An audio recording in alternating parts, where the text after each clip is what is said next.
Hello aspiring doctors. तो हम पिछले वीडियो में कॉलिगेटिव प्रॉपर्टीज को कवर कर रहे थे।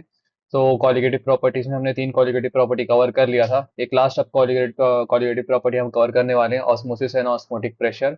ठीक है, तो ऑस्मोटिक प्रेशर जो है आपका एक कॉलिगेटिव प्रॉपर्टी है, तो इसे हम कवर करने वाले हैं। उसके बाद में फिर हम क्वांटम ऑफ फैक्टर और एबनॉर्मल मॉलिक्यूलर मास पढ़ेंगे। ठीक है, तो चलिए स्टार्ट करते हैं osmosis and osmotic pressure.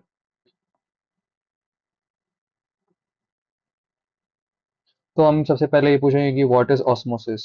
Osmosis हमारा क्या होता है? तो it is a phenomena,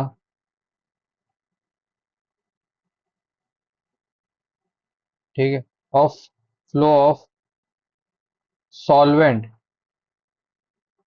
molecule, ठीक है, थ्रू सेमी परमिएबल मेम्ब्रेन।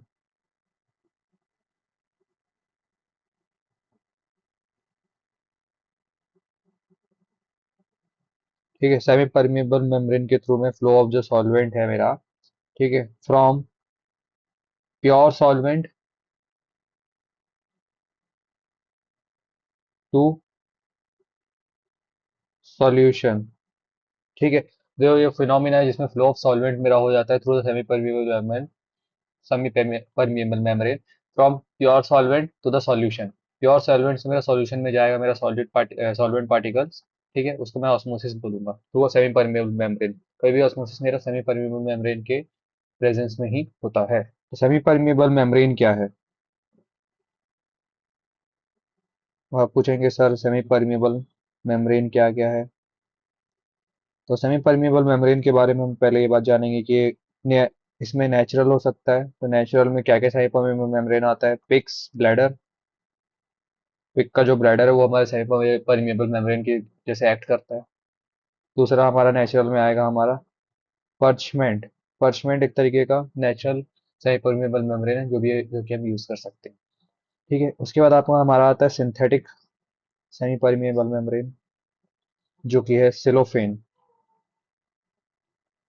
ठीक है, इस पे सवाल आ सकता है, फिक्स मेम्ब्रेन सेलोफेन पे भी हमारा सवाल आ सकता है कि which of the following is synthetic semi permeable membrane, तो आप बता सकते हैं आसानी से। ठीक है, तो membrane appear to be continuous sheet slash film. ये मेम्ब्रेन जो है वो हमारा continuous sheet slash film film जैसा हमारा अपीयर होता है। ठीक है, yet they contain network of submicroscopic holes या पोर्स। ये जो सेमीफाइनल मेम्ब्रेन है वो आपके थिन शीट या फिल्म जैसा हो सकता है। ठीक है, पर उसके अंदर में हमारा नेटवर्क के टाइप का फॉर्मेशन रहेगा, जिसमें हमारा माइक्रोस्कोपिक होल्स या माइक्रोस्कोपिक होल या पोर्स हमारा प्रेजेंट होगा, जिसके थ्रू हमारा जो सॉल्वेंट पार्टिकल्स है वो जाके हमारे पास हो सके। ठीक है, तो semi permeable membrane membrane is membrane which allow solvent molecule like water to pass through their holes. ठीक है, but binds the passage for molecules of solute like NaCl। ये वाटर जैसे जितने पार्टिकल्स है उसके लिए वो ये पैसेज प्रोवाइड करता है, पर कोई ऐसा कोई मॉलिक्यूल है जैसे हमारा जो सॉल्यूट है जैसे NaCl, उसके लिए साइड बाइंड कर देता है, बंद कर देता है यहाँ पर ये। ठीक है, तो इस कारण से ये पास नहीं हो पाता है। तो इसे वाटर मॉलिक्यूल्स जो सॉल्वेंट है उसके लिए पास करने के लिए रहता है हमारा सेमी परमिएबल मेम्ब्रेन, इसलिए ये सेमी परमिएबल मेम्ब्रेन है। फुली परमिएबल मेम्ब्रेन होता तो सारे के सारे पार्टिकल्स उसके चले जाते, पर ये जो सेमी परमिएबल मतलब कि कुछ को ये रोकेगा और कुछ को जाने देगा, इसी इसको सेमी परमिएबल मेम्ब्रेन बोलते हैं।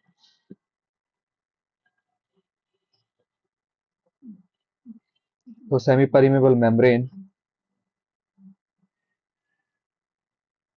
between solution and solvent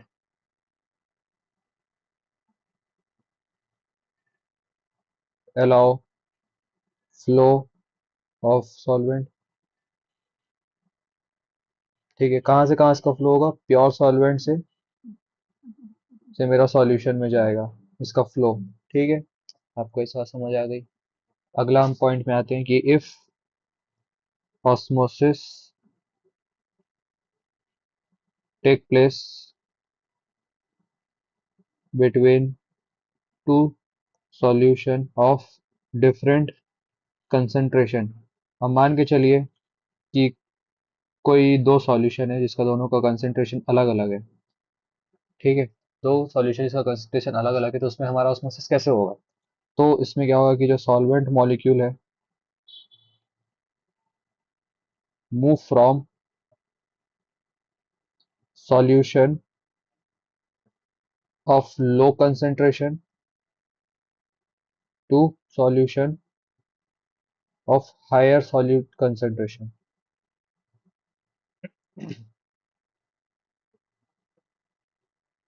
सो हमारा जो सॉल्वेंट मॉलिक्यूल, अगर कोई दो हमारे पास सॉल्यूशन है जिसके दोनों का अलग अलग कंसेंट्रेशन है, तो उसमें ऑस्मोसिस कैसे होगा कि हमारा जो सॉल्वेंट है जो है वो हमारा मूव करेगा आपका सॉल्यूशन जिसके में सबसे कम सॉल्यूट के पार्टिकल सॉल्यूट कंसेंट्रेशन हो, टू हायर सॉल्यूट कंसेंट्रेशन। जहाँ पर सॉल्यूट का concentration low, the solvent particle move from solution of low solute concentration to the solution of higher solution solute concentration।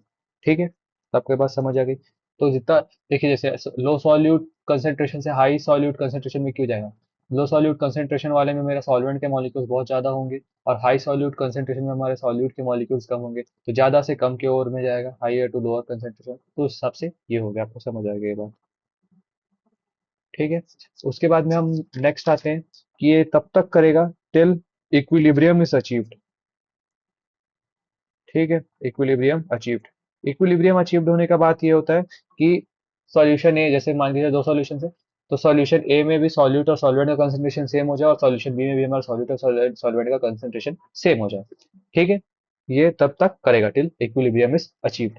अब आपका एग्जांपल्स क्या क्या हो सकते हैं? आपके एग्जांपल्स ऑफ ऑस्मोसिस, तो आपके ऑस्मोसिस में कुछ एग्जांपल्स आते हैं जो आपके एनसीईआरटी में भी दिए हुए हैं, और आपके कभी कभी नीट में भी क्या पता थ्योरेटिकल क्वेश्चन में आपके पूछ सके। तो ये मैं आपको पहले करवा देता हूँ कि raw mango placed in concentrated salt solution. It's reason why, कि एक रॉ मैंगो को मैं कंसंट्रेटेड सॉल्ट सॉल्यूशन में प्लेस कर देता हूँ। ठीक है, इसका कारण क्या है? क्योंकि लेस वाटर वाया ऑस्मोसिस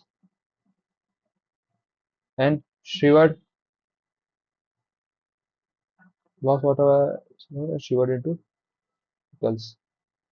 तो अगर रॉ मैंगो को मैं कंसंट्रेटेड सॉइल सॉल्यूशन में प्लेस कर दूं, तो वो वाटर लॉस कर जाएगा, loss water via osmosis, osmosis के थ्रू हमारा वाटर लॉस कर जाएगा, और वो शिविर होके एक प्रिकल बना लेगा, अचार, जो आम का अचार हम बना बोलते हैं, शिविर हो जाएगा, मतलब कि वो सिकुड़ जाएगा हमारा। ठीक है, ये ऑस्मोसिस का एग्जांपल हो। सेकंड ऑस्मोसिस का हमारा एग्जांपल होता है कि विल्ड ब्रिटल्ड फ्लावर, मुरझाया हुआ फ्लावर, ठीक है, जो कि मुरझा जाता है, तो उसको हम रिवाइव कैसे कर सकते हैं?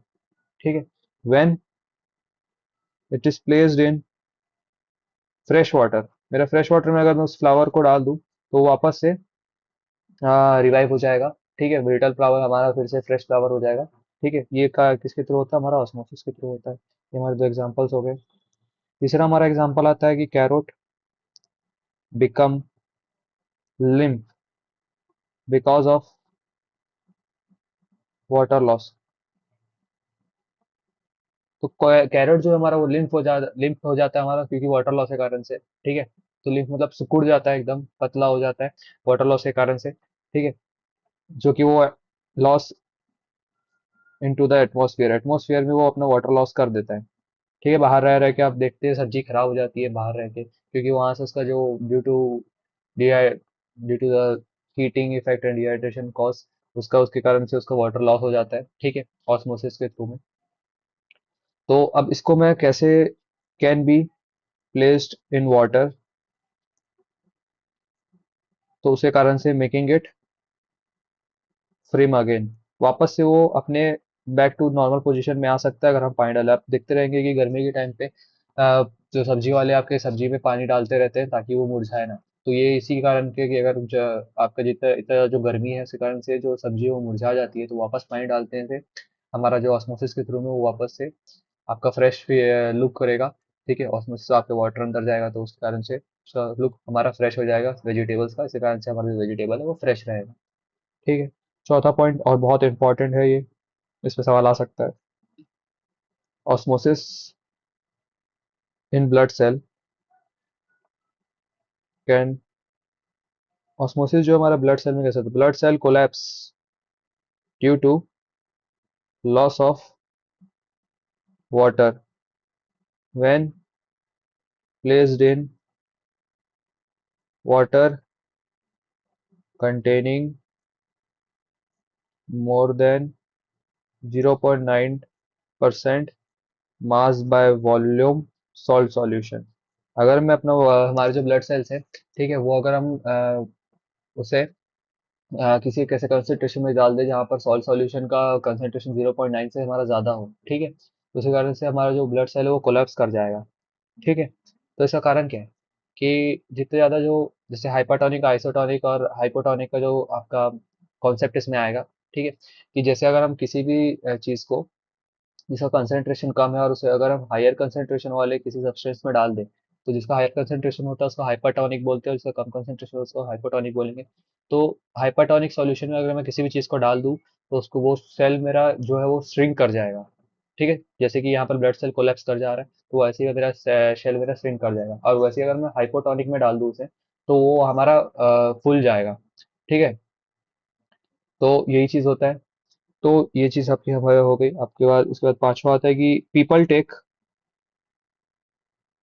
इसके कारण से जो होता है कि people take loss of salt, जो लोग बहुत ज्यादा नमक खाते हैं, ठीक है, in food experience water retention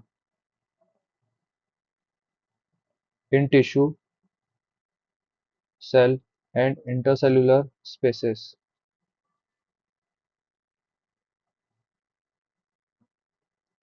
because of osmosis. जब लोग जो बहुत ज्यादा सॉल्ट खाते हैं ना तो उनमें क्या होता है कि वाटर का जो हमारे सेल्स है वो हमारे वाटर लूज कर जाते हैं, जिसके कारण से हमारे जो इंटरसेल्युलर स्पेस है और अ, जो सेल्स है, टिश्यू के सेल्स है, टिश्यूज में हमारा वाटर हमारा बहुत ज्यादा बढ़ जाता है, जिसके कारण से एक इडीमा कॉज होता है। Oedema is nothing but a swelling, जो हमारे फेस पे भी कभी दिख जाता है। कि आपको कभी देखते होंगे कि कभी कोई कोई लोग सो के उठे तो उनका फेस बहुत ज्यादा स्वेल दिखता है ना। तो उसको हम इडिमा बोलते हैं, जो स्वेलिंग हो जाता है। तो बहुत सारे जो लोग जो ज्यादा नमक खाते हैं ना तो उसको उनमें पफीनेस, ठीक है, स्वेलिंग हमको दिखने को मिल जाता है, तो उसको हम एडिमा बोलते हैं। ठीक है, तो resulting in puffiness slash swelling and is ऑफनली called oedema.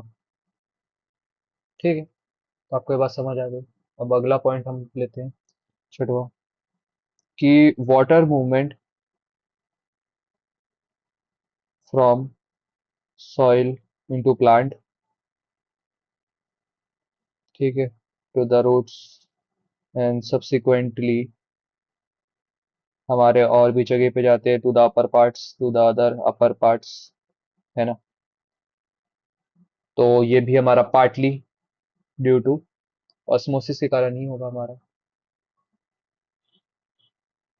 ठीक है, ये बात आपको समझ आ गई। सातवां पॉइंट हम लेते हैं जो कि बहुत इंपॉर्टेंट पॉइंट है, preservation of meat by salting and of fruit by adding sugar. तो मुझे एक बात बताइए कि मैं मीट को प्रिजर्व कर रहा हूँ बाय सॉल्टिंग और फ्रूट को मैं प्रिजर्व कर रहा हूँ बाय शुगर। ठीक है, तो ये मुझे किससे बचाएगा, प्रोटेक्शन देगा, protection, protect against bacterial action. ठीक है, मेरे बैक्टीरियल एक्शन से मुझे बताता है, बचाता है। ठीक है, मेरे फ्रूट्स को और मीट को मेरे बैक्टीरियल एक्शन से बचाता है। तो आपको ये बात याद रखना है कि there is salting in meat and fruit को मैं बाय एडिंग शुगर मैं इसको बचा सकता हूँ खराब होने से, ठीक है, प्रिवेंशन, प्रिजर्वेशन, ठीक है, थ्रू प्रोसेस ऑफ ऑस्मोसिस। इसका रीजन कैसे होता है कि क्यों मैं सॉल्ट डालता हूँ और उसमें क्यों शुगर डालता हूँ, तो इसका ये तो through pressure of osmosis bacteria in salted meat, तो सॉल्टेड मीट से बैक्टीरिया या शुगर फ्रूट्स जो है, ये दोनों में क्या होता है कि लॉस वाटर, हमारा जो वाटर वो लॉस कर देता है और शिविर करता है, यानी कि यहाँ पर वो श्रिंक कर जाएगा और आखिरी में डाई, है ना। ये वहाँ पर यहीं पर सेम कंसेप्ट लगेगा आइसोटोनिक, हाइपरटोनिक और हाइपोटोनिक का, कि जो कंसेंट्रेशन है हमारे मीट की वो ज़्यादा बढ़ जाती है, जिसके कारण से जो हमारा बैक्टीरिया हमारा वाटर लॉस कर देता है, जिसके कारण से वो हमारा श्रिंक हो गया, वो वापस मर जाता है। तो आपको ये बात याद रखनी है, ये वाला पॉइंट। ठीक है, तो ये हो गए हमारे आपके एग्जांपल्स ऑफ ऑस्मोसिस। अब हम आते हैं नेक्स्ट टॉपिक पे, इसको बोलते हैं, हम बोलेंगे osmotic pressure. Now this is, आपको याद रखना है, this is a colligative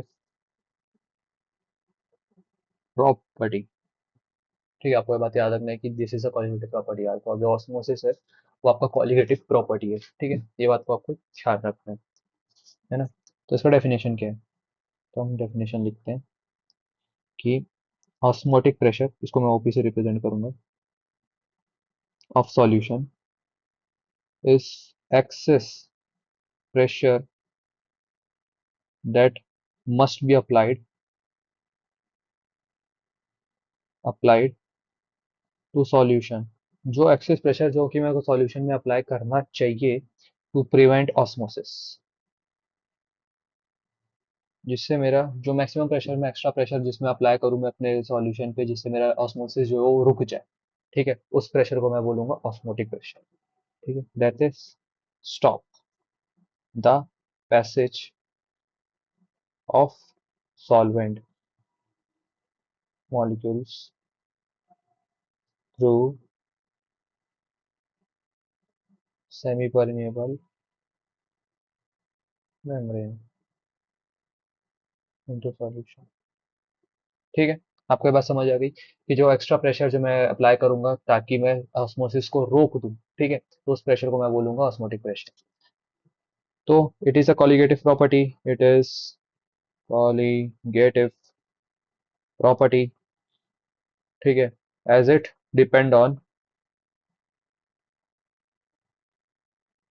number of solute molecule but not on its nature, and not on nature of the solute molecule. ठीक है, इसीलिए ये कॉलिगेटिव प्रॉपर्टी है। ठीक है, ये बात आपको समझ आ गई। अब ऑस्मोटिक प्रेशर जो है मेरा सॉल्यूट के नंबर में डिपेंड करता है।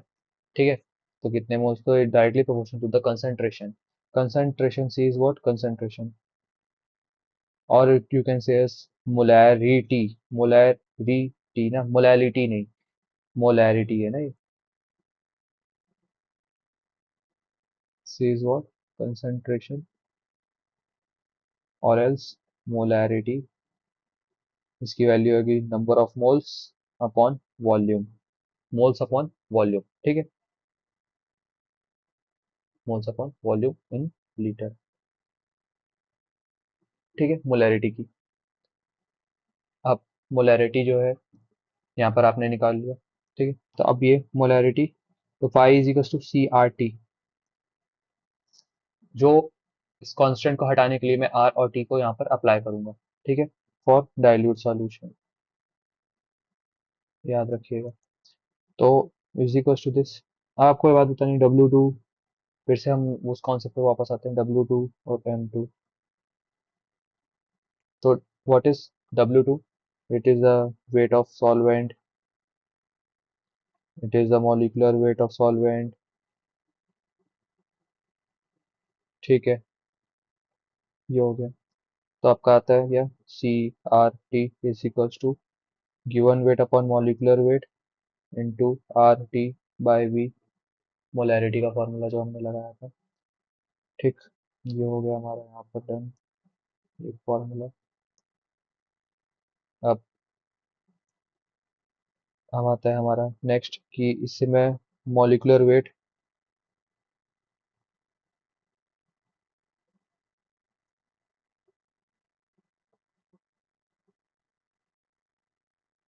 वेट ऑफ सॉल्यूट, सॉरी यहाँ पर ये सॉल्यूट था, solute, solute V is the volume of solvent और द सॉल्यूशन। ठीक है, तो इसका यहाँ पर मॉलिक्यूलर वेट क्या आ जाएगा, M2 इज इक्वल्स टू, यहाँ पर ये क्या था, W2 into R T by pi into V, ये आ गया मेरा मॉलिक्यूलर वेट मेरा। ठीक है, ये चीज़ आ गई मेरी यहाँ पर। सो आपको बेसिक टर्मिनोलॉजीज यहाँ पर देखनी है कि pi is directly proportional to the concentration. Concentration जो हमारा मोलैरिटी है, मोलैरिटी का फॉर्मूला क्या होता है, number of moles upon volume in liquid, volume in litres. ठीक है, तो इसका फिर प्रोपोर्शनैलिटी हटाने के लिए हमारा आ जाता है क्या, pi is equal to C R T. तो जब सी आर टी आ गया तो C is equal, pi is equal to C R T, तो सी का क्या आ जाएगा, W two upon M two into R T upon V. तो W2 जो है हमारा वेट ऑफ द सॉल्यूट है, M2 जो है हमारा molecular weight of the solute है, और V जो है हमारा वॉल्यूम ऑफ द सॉल्यूशन है। ठीक है, तो ये बात आपको पता चल गई, तो इससे मॉलिक्यूलर वेट भी मैंने यहाँ पर नीचे में निकाल दिया आपके। ठीक है, वेट ऑफ द सॉल्यूट इससे निकल गया, तो आपका यहाँ पर ये होगा। अब अब आता है कि मेथड ऑफ, ये बहुत इंपॉर्टेंट पॉइंट है, बहुत बार आपके नीट में भी आया हुआ ये वाला सवाल, method of determining of molar mass of solute done by osmotic pressure. ठीक है, इस वाइडली, जो मैं मॉलिक्यूलर वेट पता कर रहा हूँ सॉल्यूट का ऑस्मोटिक प्रेशर के थ्रू में, तो इसका एक एप्लीकेशन होता है कि is widely used to determine molar mass of protein polymers and other macromolecule. बहुत पहले आपका पीवाईक्यू में एक सवाल आया हुआ था कि which of the following colligative property is used for the determination of molar mass of the macromolecules such as protein polymers. ठीक है, तो आप क्या बोलेंगे यहाँ पर, आपका ये जो होता है ऑस्मोटिक प्रेशर होता है, तो सवाल आपको मैं लिख के भी बता दूं कि which of the following colligative property is used for determining mining the molar mass of macromolecules like protein, polymers, etc. तो आपका सबसे पहला ऑप्शन था यहाँ पर लोअरिंग ऑफ वेपर प्रेशर, दूसरा आपका था elevation of BP boiling point, तीसरा आपका था डिप्रेशन ऑफ फ्रीजिंग पॉइंट, और चौथा आपका था कि ऑस्मोटिक प्रेशर। ठीक है, तो इसका आंसर क्या आ गया आपका, ऑस्मोटिक प्रेशर हो गया आपका। ठीक है, तो आपको ये बात समझ आ गई। अब what are the different advantages of osmotic pressure method, मतलब जो ऑस्मोटिक प्रेशर के थ्रू में हम जो आपका मोलार मास निकाले, इसके तो एडवांटेज क्या क्या आता है अगर बाकी चीज से, और जो मोला ऑस्मोटिक प्रेशर में जो हम फॉर्मूला लगाते हैं उसका एडवांटेज क्या है बाकी चीजों से। ठीक है, तो जो पहला एडवांटेज हम लिखेंगे, पहला एडवांटेज ये आता है कि OP method, osmotic pressure determining method, has advantage over others। उसके बाकी जो तीन कॉलिगेटिव प्रॉपर्टीज के ऊपर में, तीन कॉलिगेटिव प्रॉपर्टीज पे इसका एडवांटेज यहाँ पर हेड रखता है हमारा, क्योंकि S pressure measurement is around room temperature and molarity is taken instead of molality। ठीक है, तो और ऑस्मोटिक प्रेशर मेथड मेरा क्यों इतना ज़्यादा एडवांटेज है, क्योंकि जो हमारा प्रेशर है जो हम ले रहे हैं वो रूम टेम्परेचर पे ले रहे हैं सबसे पहली बात। दूसरा ये यहाँ पर हम मोलैरिटी ले रहे हैं इंस्टेड ऑफ मोलैलिटी। तो इससे हमको ज़्यादा बेटर एडवांटेज मिलता है किसी भी चीज़ का। ठीक है, किसी भी चीज़ के बारे में निकालने के लिए हमें, किसी वैल्यू निकालने में हमें बेटर एडवांटेज यहाँ पर मिलता है। ठीक है, ये आपको एक रीज़न आपको पता चल गया वाई। दूसरा आपका आता है as compare to other colligative property,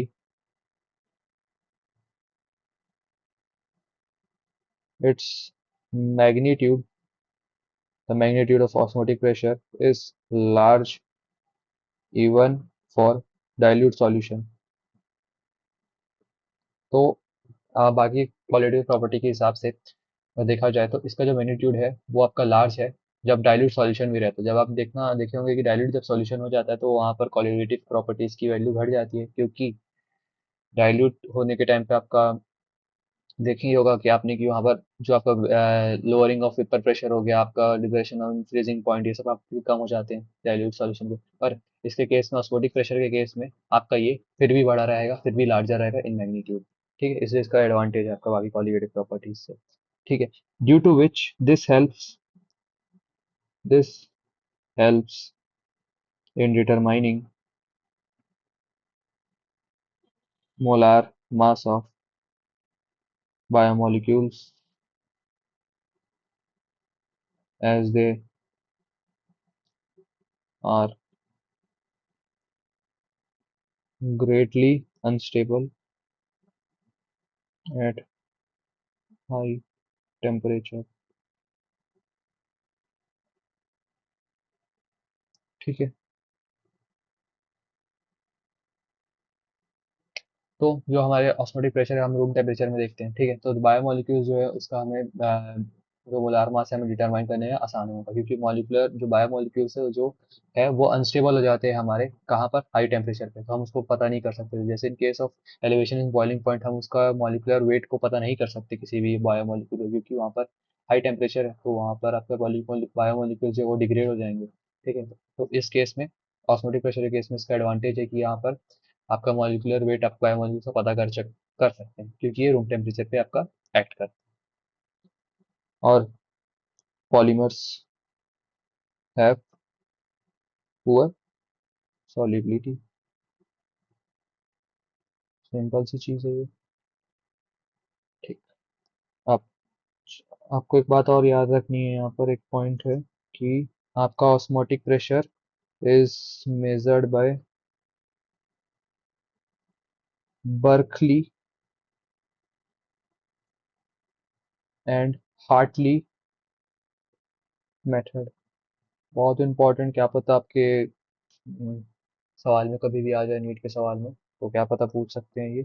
random सवाल आने के चांसेस कम है, पर क्या पता पूछ ले तो एक बार मुझे याद रखना, बर्कली और हार्टली मेथड से ये होता है। अब आता है आपका types of types of solution based on osmotic pressure. तीन टाइप के आपके सॉल्यूशंस आएंगे, आइसोटोनिक, हाइपरटोनिक, और अगला आएगा आपका हाइपोटोनिक सॉल्यूशंस। ठीक है, तो सबसे पहला पॉइंट कि इस आइसोटोनिक होता क्या है कि जब दो सॉल्यूशन के जैसे मान के चलिए सॉल्यूशन ए है और सॉल्यूशन बी है, दोनों का ऑस्मोटिक प्रेशर मेरा सेम हो जाए। ठीक है, ऑस्मोटिक प्रेशर दोनों का और या कंसंट्रेशन मेरा सेम रहे, तो वो हो गया मेरा आइसोटोनिक सॉल्यूशन। ठीक है, तो two solution having same osmotic pressure at given temperature, तो no osmosis as they have same molar concentration. ठीक है, तो इसका हम एग्जांपल लेंगे, इसके बाद हम आते हैं हाइपरटोनिक सॉल्यूशन में। हाइपरटोनिक सॉल्यूशन वो होता है solution which have more osmotic pressure than the other one. ठीक है, तो solution having more osmotic pressure than the other one। Other solution. ठीक है, तो if cell placed in solution more than 0.9% NaCl, water flows out, cell shrinks। मैंने आपको बताया था कि अगर हम हाइपरटोनिक में किसी को भी डालेंगे, कोई भी सेल को डालेंगे, तो वाटर लॉस करके वो श्रिंक हो जाएगा। तो हाइपरटोनिक के केस में जब किसी सॉल्यूशन का ऑस्मोटिक प्रेशर आपका ज़्यादा हो जाए दूसरे सॉल्यूशन से, सॉल्यूशन ए या सॉल्यूशन बी है, तो सॉल्यूशन ए का ऑस्मोटिक प्रेशर ज़्यादा हो जाए, तो हम ये बोलेंगे कि सॉल्यूशन ए इज हाइपरटोनिक। ठीक है, as compare to the B. तो ये बात हम समझ गए। तीसरा आता है हमारा hypotonic solution having less OP, less osmotic pressure than the other one, other solution. ठीक है, तो जैसे सॉल्यूशन ए है, सॉल्यूशन बी है, तो सॉल्यूशन ए का ऑस्मोटिक प्रेशर मेरा कम है एज कम्पेयर टू बी, तो मेरा जो बी है उसका ऑस्मोटिक प्रेशर ज़्यादा है, ए का ऑस्मोटिक प्रेशर कम है, तो ए मेरा हाइपोटोनिक सॉल्यूशन हो जाएगा। तो if cell is placed in solution less than osmotic pressure, sorry concentration 0.9% NaCl, तो यहाँ पर फिर सेल सेल में हमारा वाटर जाता है। ठीक है, वाटर फ्लोज इन। ठीक है, और शेल जो हमारा स्वेल हो जाता है। ठीक है, ये बात आप समझ गए, शेल गेट स्वेल्ड। ठीक। अब हमारे आइसोटोनिक का जो एग्जांपल है, हम ये बात बताता हूँ आपको मैं। आइसोटोनिक का जो एग्जांपल है कि osmotic pressure associated with fluid inside blood cell is equals to the 0.9% NaCl mass by volume solution. ठीक है, इसको बोलेंगे कॉल्ड नॉर्मल सेलाइन, इसको हम नॉर्मल सेलाइन भी बोलते हैं। ठीक है, 0.9% NaCl मास बाय वॉल्यूम को हम नॉर्मल सेलाइन भी बोलते हैं। ठीक है, नॉर्मल सेलाइन। तो it is safe to inject intravenously. ठीक है, इंट्रावेनस यानी कि सीधा वेन्स में हम डालते हैं इंट्रावेनस इंजेक्शन। ठीक है, तो ये हमारा एग्जाम्पल हो गया आपका तीन तरीके के जो सॉल्यूशन हो गए, आइसोटोनिक, हाइपरटोनिक और हाइपोटोनिक का। अब एक कॉन्सेप्ट आता है आपका छोटा सा, जिसको हम बोलते हैं कि रिवर्स ऑस्मोसिस। ठीक है, एंड वाटर प्योरिफिकेशन। आपके घर में आपने देखा होगा कि प्योरिफिकेशन, तो आपने घर में देखा होगा कि आपके जो वाटर प्योरीफायर्स हैं उसमें हम आरओ देख के लेते हैं। ठीक है, और रिवर्स ऑस्मोसिस, तो उसका कारण क्या है, इसके फायदे क्या हैं क्या हैं? तो सबसे पहला इसका आता है कि डायरेक्शन ऑफ ऑस्मोसिस जो होता है वो रिवर्स हो जाता है। ठीक है, if pressure larger than larger than osmotic pressure हम अगर अप्लाई कर दें तो रिवर्स ऑस्मोसिस कॉज हो जाता है। ठीक है, तो सॉल्यूशन साइड कहाँ पर करेंगे, सॉल्यूशन के साइड में अगर हम ऑस्मोटिक प्रेशर ज़्यादा डाल दें, एज कम्पेयर ऑस्मोटिक प्रेशर से हम ज़्यादा अगर प्रेशर डाल दें, ठीक है, तो रिवर्स ऑस्मोसिस हमारा कॉज हो जाता है, उसका डायरेक्शन रिवर्स हो जाता है। तो प्योर सॉल्वेंट, उसी कारण से क्या होता है कि जो प्योर सॉल्वेंट है वो flows out of solution through semi permeable membrane. ठीक है, उसके बाद में this RO is used in method used in desalination of salt water. मतलब जो सॉल्ट वाटर है वो खारा रहता है, उसका खारापन हटाने के लिए डिसैलिनेशन इससे हम करते हैं रिवर्स ऑस्मोसिस के थ्रू।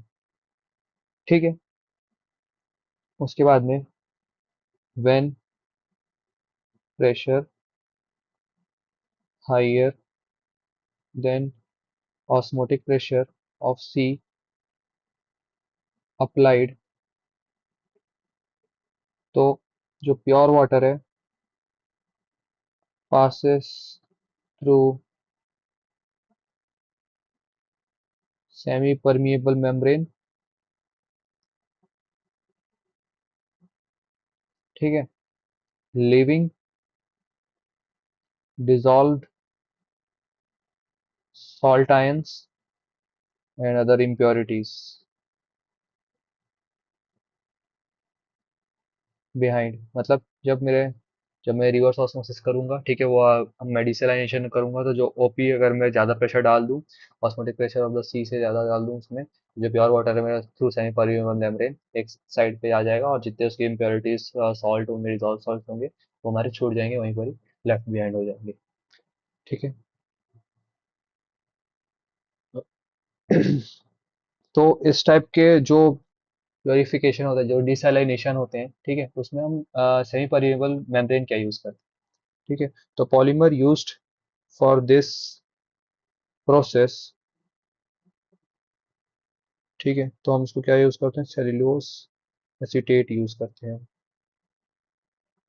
ये बात आपको ध्यान रखनी है कि डिसैलिनेशन के प्रोसेस में हम कौन सा पॉलीमर यूज करते हैं जैसे सेमी परमेबल मेम्ब्रेन, तो आप बोलेंगे सेल्यूलोज एसीटेट, इससे आपका सवाल आ सकता है। ठीक है। एक छोटा सा मेरी तरफ से आप सुपर पॉइंट रखिए, या ट्रिक पॉइंट रखिए। ट्रिक पॉइंट जो आपके क्या पता किसी क्वेश्चन में काम आ जाए। एक बार ही शायद क्वेश्चन आया था, तो इसमें से एक मैं आपको बस कॉन्सेप्ट बना के बता दे रहा हूँ कि addition of SgI2 to KI aqueous, अगर मैं SgI2 को KI के एक्वस सॉल्यूशन में डाल दूं, ठीक है, तो इससे मुझे क्या देखने को मिलेगा, show increase in vapour pressure. आपको एक बात पता है कि SgI2 आपको नॉन वोलेटाइल है, ठीक है, अगर वो किसी नॉन वोलेटाइल को डाल दो, तो यहाँ पर क्या होगा, आपका वेपर प्रेशर घट जाएगा। पर इस केस में, SgI2 के केस में, आपका वेपर प्रेशर वो बढ़ जाएगा। तो इसका कारण क्या है, बस आप ये जानिए। Due to complex formation, number of solute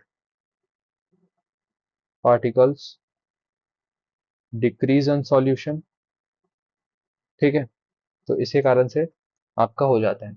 normally vapour pressure कम होना चाहिए, ठीक है, पर ये इस केस वाले में आपका एक्सेप्शन केस है, इसमें आपका कॉम्प्लेक्स बन जाने के कारण से और सॉल्यूट के नंबर ऑफ पार्टिकल्स कम हो जाने के कारण से आपका जो है यहाँ पर वेपर प्रेशर पे इंक्रीमेंट हो जाता है। तो आप एक रिएक्शन लिख लेंगे SgI2 that gives K2SgI4। ठीक है। एक और मेरा सुपर पॉइंट, सुपर ट्रिक मेरे एंड से, जो आपके सारे सवाल एक ही बार में बना देगा चुटकियों में। पहला है आपका फ्रीजिंग पॉइंट, जो है आपका इन्वर्सली प्रोपोर्शनल है बॉइलिंग पॉइंट के, और बॉइलिंग पॉइंट जो है वो आपका डायरेक्टली इन्वर्सली प्रोपोर्शनल है आपका वेपर प्रेशर के, और वेपर प्रेशर जो है वो आपका इन्वर्सली प्रोपोर्शनल है आपके ऑस्मोटिक प्रेशर के। तो आपका चारों कॉलिगेटिव प्रॉपर्टी का मैंने आपको रिलेशन बता दिया कि किस किस तरीके से ये आपका वहाँ वो करते हैं, किस तरीके से आपका प्रोपोर्शनैलिटी में रखते हैं ये सब। की फ्रीजिंग पॉइंट जो है मेरा आपका इन्वर्सली प्रोपोर्शनल बॉइलिंग पॉइंट के, और ये डायरेक्टली प्रोपोर्शनल है आपके फ्रीजिंग वेपर प्रेशर के, और इन्वर्सली प्रोपोर्शनल है आपके इसके। ठीक है। तो इससे आप बहुत सारे सवाल बना सकते हैं, बहुत सारे आपसे क्वेश्चन वाले सब इसमें बन जाएंगे। तो इसके साथ में आपका वेपर ऑस्मोटिक प्रेशर का भी आपका कॉन्सेप्ट खत्म हुआ। ठीक है, तो हम कुछ सवाल बना लेते हैं ऑस्मोटिक प्रेशर पे, जिससे आपको क्लैरिटी आ जाए। बहुत आसान सवाल आते हैं, तो आपको बहुत आसानी से बन जाएंगे। ठीक है, तो हम बनाना चालू करते हैं, लेट्स स्टार्ट। सो यहाँ पर हम क्वेश्चन स्टार्ट करते हैं। आपका नीट 2021 का ये सवाल है। ठीक।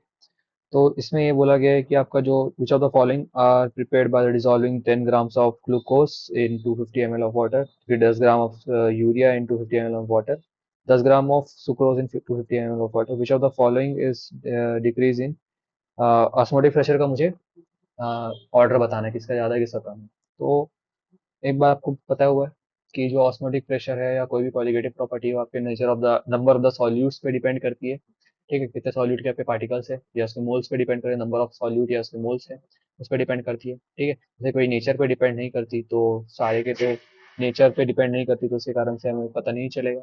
फिर सबसे से पहले हम सबके मोल्स निकालेंगे। ग्लूकोज का मोल्स हो जाएगा आपका 10 अपॉन आपका ग्लूकोज की जो आपकी मॉलिकुलर वेट है, वो आपका हो जाएगा 180। ठीक है, ये आपका ग्लूकोज का हो गया। फिर आपका यूरिया का हो जाएगा आपका 10/60, और आपका सुक्रोज का हो जाएगा आपका 10/342, जो इसका मॉलिक्यूलर वेट है। तो इसका आपका आंसर आ जाएगा 1/18, 1/6, और आपका आ जाएगा ये 10/342। तो आपको ये समझ आ रहा है कि 1/6 आपका ज़्यादा है, ठीक है। तो यानी कि आपका P2 तो सबसे ज़्यादा हो गया। उसके बाद में आपको 1/18 और 10/372 कौन सा ज़्यादा होगा, तो 1/18 आपका ज़्यादा होगा एज कम्पेयर टू 10/342, तो आपका P1 हो गया। उसके बाद में आपका आ जाता है यहाँ पर P3, तो आपका ये टिक हो जाएगा। तो आपको पता होना चाहिए क्वालिटेटिव प्रॉपर्टी जो आपके नेचर ऑफ द सॉल्यूट पे ना डिपेंड करके आपका नंबर ऑफ द सॉल्यूट पे डिपेंड करती है, जो कि आपका नंबर ऑफ या तो मोल्स ऑफ द सॉल्यूट हो सकता है, ठीक है, या नंबर ऑफ सॉल्यूट हो सकता है। उसके बाद अगला सवाल आते हैं हम, आपका 2020 का ये सवाल है। तो आइसोटोनिक सॉल्यूशंस हैव, आपको मैंने बताया था सेम ऑस्मोटिक प्रेशर होते हैं इनके में, ठीक है। उसके बाद हम अगले सवाल पे आते हैं। तो ये आपका 2006 का है, आईपीएम 2006, ठीक है। तो इसमें ये बोला है कि during osmosis the flow of water through a semi permeable membrane is, ठीक है। तो ये क्या होगा यहाँ पर कि आपको मैंने बताया था कि जिस सॉल्यूशन में आपका सॉल्यूट के पार्टिकल्स कम होंगे और जिस सॉल्यूशन में आपका सॉल्यूट के पार्टिकल्स ज्यादा होंगे तो वहां पर जाएगा। तो आपका फोर्थ पॉइंट, आप यहाँ पर पहला पॉइंट आप देखेंगे from solution having high concentration only, तो हाई कंसेंट्रेशन ओनली में तो आपका नहीं जाएगा, ठीक है, क्योंकि इसमें सॉल्वेंट पार्टिकल्स पहले से ही ज्यादा है। From both side of the equal rate, तो इसमें भी पॉसिबल नहीं है आपका, ठीक है, ये तो आपका आइसोटोनिक सॉल्यूशन हो जाएगा। From both side of semi permeable में विद अनइक्वल फ्लो रेट्स, ये भी आपका पॉसिबल नहीं, तो ये आपका होगा कि from a solution having lower concentration only, तो जिस सॉल्यूशन में आपका सॉल्वेंट का कंसेंट्रेशन लो रहेगा, अ, जिस आप इसमें आपका सॉल्यूट का कंसेंट्रेशन लो रहेगा, ठीक है, उससे आपका हाई सॉल्यूट के कंसेंट्रेशन में जाएगा वो, ठीक है, तो आपका फोर्थ पॉइंट हो गया। उसके बाद आपका ये सवाल आता है कि a solution, a solution contain non-volatile solute of molecular mass M2, which of the following will be used as molecular mass for the isotonic solution। तो आपको मैंने बताया था CRT होता है, ठीक है। तो pi is equal to N/V, यानी कि मैं given weight W2 upon M2 into upon 1/V RT हो जाता है ये। तो M2 की वैल्यू मैं कैसे निकालूंगा, W2 आपका W2 आपका मॉलिक्यूलर वेट को ये M2 बोला है, तो इसको मैं M2 ही लिख दूँ गिवन वेट को, ठीक है, अपॉन आपका हो जाएगा यहाँ पर V RT बाय पाई, पाई इधर पे आ जाने के बाद में तो M2 अपॉन ये हो जाएगा V into RT upon pi. तो ये बहुत आसान सा सवाल था, ठीक है, आपके 2002 पे आया हुआ था ये AIPMT। अगला आता है pure water can be obtained through sea water by reverse osmosis, आपको मैंने बताया डिसैलिनेशन ऑफ वाटर, ठीक है, आसान question. Which of the following colligative property can provide molecular mass of proteins या पॉलीमर्स या क्लोराइड, मैंने आपको बताया था ये सवाल आया और ये सवाल भी मैंने करवाया, तो इसका क्या आंसर हो जाएगा आपका ऑस्मोटिक प्रेशर।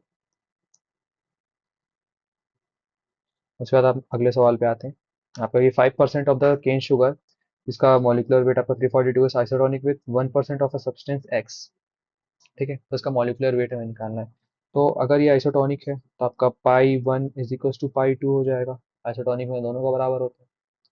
तो ये आपका CRT आप इज इक्वल टू CRT, तो मेरा टी आर आर तो कट गया, तो बचा दोनों का concentration of first, concentration of two, C1 is equal to C2। तो ये क्या हो जाता है आपका मोल अपॉन वॉल्यूम, और ये भी आता है आपका मोल अपॉन N1V1 N2V2, ठीक है। तो N1 आपका क्या हो जाएगा W1 upon M1 into we, और आपका N2 कितना हो जाएगा W2 upon M2 into we, दोनों का आपका वॉल्यूम सेम रहेगा, ठीक है, तो आपका क्या हो जाएगा W1 upon M1 W2 upon M2, ठीक है, तो इससे आपको M2 निकालना है।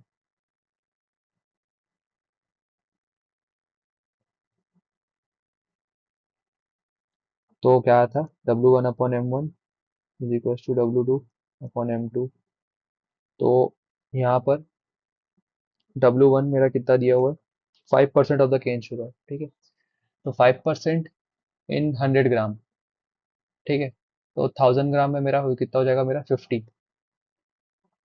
ठीक है, तो 1000 ग्राम से मेरा हो जाएगा 50, तो ये 5% दिया हुआ है यहाँ पर, 5% ऑफ केन शुगर, तो ये 5% इन 100 ग्राम्स ऑफ वाटर होगा, ठीक है। तो यहाँ पर अगर मैं 1000 लूंगा, तो यहाँ पर इंटू, तो ये आपका कितना हो जाएगा, 50 हो जाएगा। ठीक है।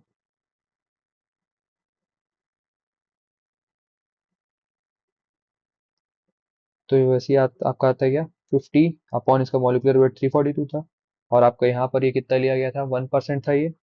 ठीक है। तो 1% यानी कि 100 ग्राम से 1%, तो आपके 1000 ग्राम से कितना हो जाएगा, 1000% हो जाएगा ये, 110% हो जाएगा, इंटू एक्स आपका जो आपको निकालना है। तो आप इसे यहाँ से निकाल सकते हैं, इसका आंसर आ जाएगा 68.4।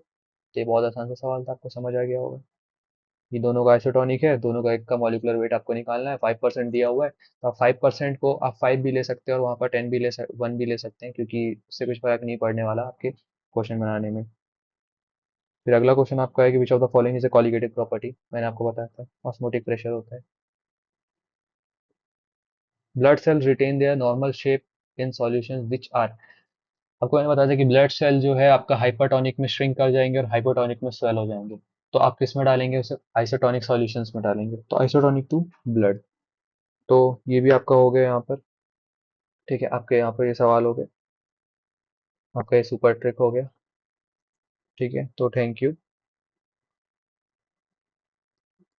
तो हमने यहाँ पर कॉलिगेटिव प्रॉपर्टीज खत्म कर लिया, सॉलिबिलिटी खत्म कर लिया, वेपर प्रेशर मैंने खत्म कर लिया, राउल्स लॉ कर लिया, आइडियल नॉन आइडियल सॉल्यूशन कर लिया, एजियोट्रॉप्स कर लिया, हेनरीज लॉ कर लिया।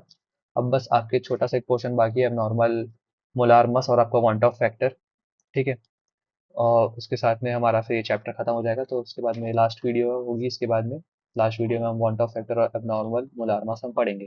ठीक है, thank you, have a good day, Tata.